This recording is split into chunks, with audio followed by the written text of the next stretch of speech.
Welcome back to তানির রান্নাঘর। শুভ রথযাত্রা সবাইকে।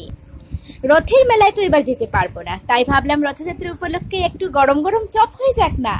কোনো ধরনের গোলা টোলা ছাড়া, ব্যাটার ছাড়া একদম 5 মিনিটে আমি চপটা বানিয়ে দেখাবো।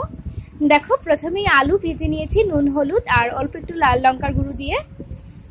এবার ভাজা আলুর মধ্যে দিয়ে দেবো অল্প পরিমাণে ময়দা, আর দিয়ে দেবো এখানে ঝাল মানে কাঁচা লঙ্কা কুচি। এটা একদম তোমরা যেরকম পছন্দ করো এইভাবেই দেবে। আর দিলাম এখানে আদা কুচি, 2 চামচের মতো আদা কুচি ভরে দিয়েছি। এবার সব কিছুকে একসাথে মাখাতে হবে, মানে মেশাতে হবে।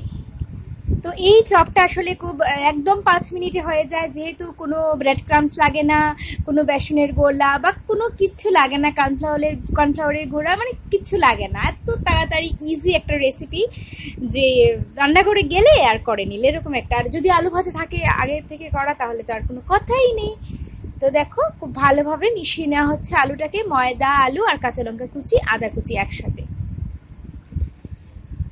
আলুর চপের মিশ্রণটা কিন্তু মাখা মোটামুটি কমপ্লিট। এবার অল্প একটু রেখে দেওয়া হচ্ছে, এটা পরে করা হবে। আর এখানে অ্যাড করা হচ্ছে বাদাম ভাজা। বাদামটাকে একটু ভেঙে নিয়েছি আমরা, অল্প একটু আধ ভাঙা করে বাদাম দিয়ে দিচ্ছি। বাদামটা দিয়ে এবার আর কিছুই না, গোল গোল করে ভাজার পালা। দেখো, এবার একটু একটু করে শেপ দেওয়া হবে চপের, যাবে চপের থাকে গোল গোল করে।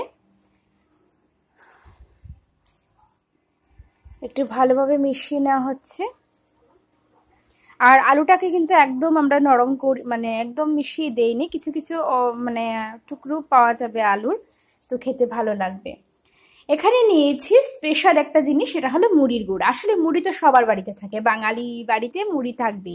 তো মুড়ি থাকলে পাটায় বা গ্রাইন্ডারে মুড়ি একটা গুঁড়া করে নাও, হয়ে যাবে ব্রেড ক্রামসের কাজ হয়ে যাবে। দেখো, এবার এই সেই মানে চপটাকে আমরা মুড়ির গুঁড়ার মধ্যে একটু মিশিয়ে নেব, মানে এপাশ ওপাশ করে একটু লাগিয়ে নেব আর কি। আসলে অনেকেই ভাবে চপ বানাতে একটু ভেজাল, ব্রেড ক্রামস লাগবে, তারপরে যে কোনো একটা ব্যাটার লাগবে, না হলে আবার ছুটে ছুটে যাবে।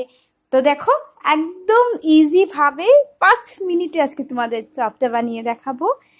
আর খেতে জাস্ট অসাধারণ হয়, এত সুস্বাদু। তোমরা একবার খেলে আমি তো শিওর এটা বারবারই বানাবে।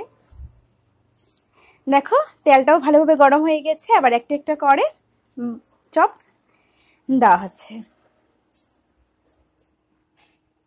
তো আজকের ভিডিওটা আশা করি অনেকেরই ভালো লাগবে, যারা আমার মতো একটু ফুডি আছো। তো ভালো লাগলে অবশ্যই করে আমার চ্যানেলটাকে সাবস্ক্রাইব করে দিও, বেল আইকনটাতে ক্লিক করে রেখো, যাতে এই ধরনের ইজি রেসিপি সবার আগে তোমার কাছে যেতে পারে।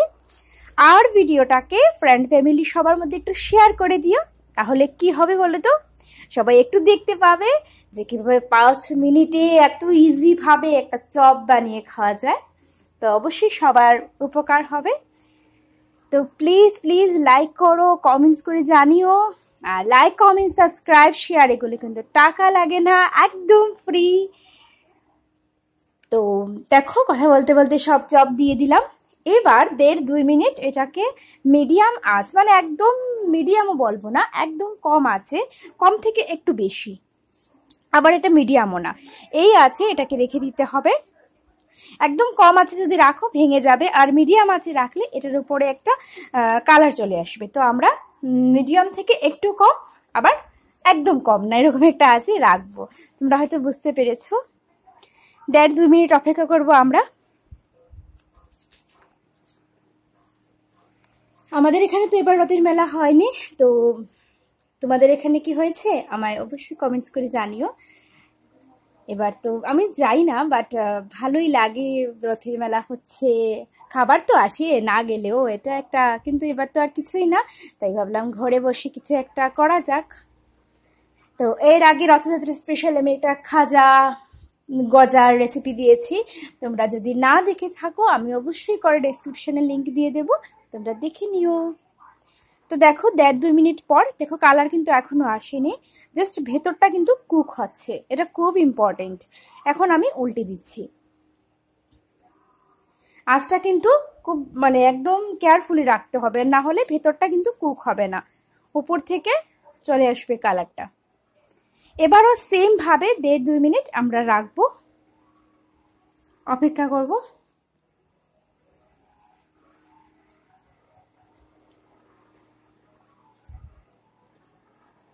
আমি না কেটে দেখাচ্ছি কারণ তোমাদের বুঝার সুবিধার্থে, কারণ ভাজাটা কিন্তু খুব ইম্পর্টেন্ট। যদি ভেতরটা কাঁচা থাকে তাহলে চপটা খেতে ভালো লাগবে না।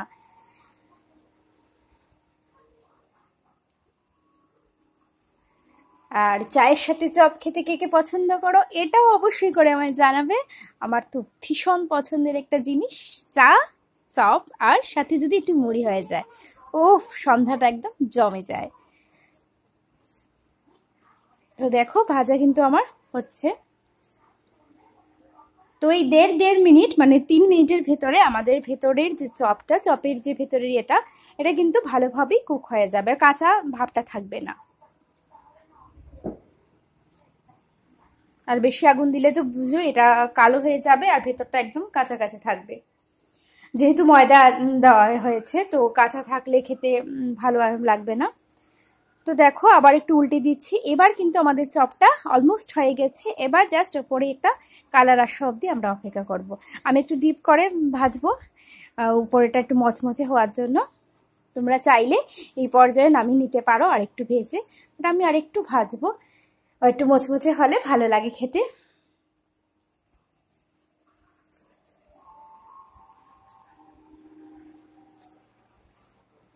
তো দেখতে পাচ্ছ খুব ভালোভাবে আমার ভাজা হয়ে গেছে।